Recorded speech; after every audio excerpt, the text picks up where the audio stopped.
FORA.tv. The world is thinking. The question I think we face is not one about our economy or our society.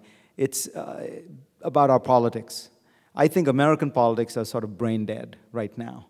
And they are brain dead at a dangerous moment in our history, because just at the moment that the rest of the world is getting very good at our game, just at the moment at which the world is catching up, we have simply lost the ability to make the adjustments that we need to be able to make this economy more competitive, make this society more dynamic, and just solve the basic problems we face going forward. If you think about it, whether it's energy policy, whether it's our pension, social security, whether it's our healthcare, whether it's our immigration system, for the last 10 years, we have basically kicked the can down the road. We have not dealt with any of these problems. They have all gotten worse and more expensive to deal with as a consequence. And we have lost the ability in any way to inflict any short-term pain for long-term gain. You know, anyone knows in any aspect of life, you have to do that. Anyone who's ever tried to exercise knows this, that there is a short-term pain element which has to be done for.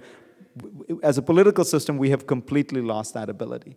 And part of the reason is, I think, we have grown in Washington fat and dumb and happy and arrogant. You know, I mean, we believe as Americans that competition helps with everything. Everybody is bettered by competition. Well, the United States has had the field to itself for the last 20 years, and it has made us very smug and very arrogant. And what I'm struck by is American companies, by and large, get this new world I'm describing. American universities get it. Young people, I find, get it. They're living it. You know, in particularly for companies, they're living and dying by this world.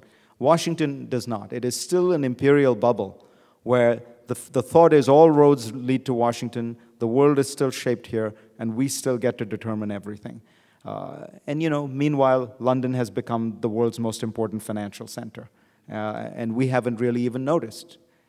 We're just doing what we do. It's not that we've done anything terribly egregious. We've just sat around while they've gotten their act together.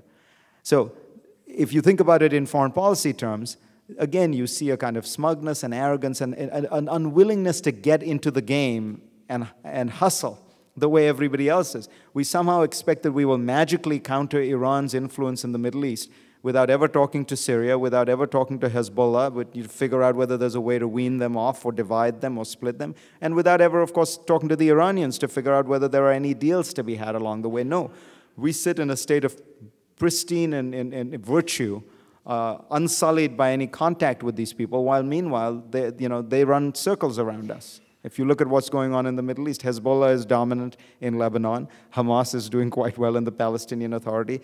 Iran and Syria are on the march. Meanwhile, we're not talking to dictators. Thank goodness, right? We're losing, but we're not talking to dictators. And it's that attitude that somehow we have to, and it's part of a broader shift that we have to try and achieve.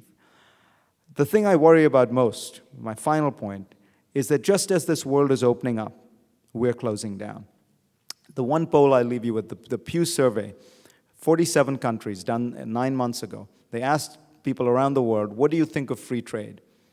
And thumping majorities everywhere said, it's a great idea. And this was striking to me because growing up in the third world, you know, the general thought was when I was growing up that free trade was a Western plot hatched by multinationals to come in and rape, pillage, and plunder the local economy, right? And yet you'd find 88% of Indians said free trade is a good idea, 92% of Chinese, 77% of Nigerians.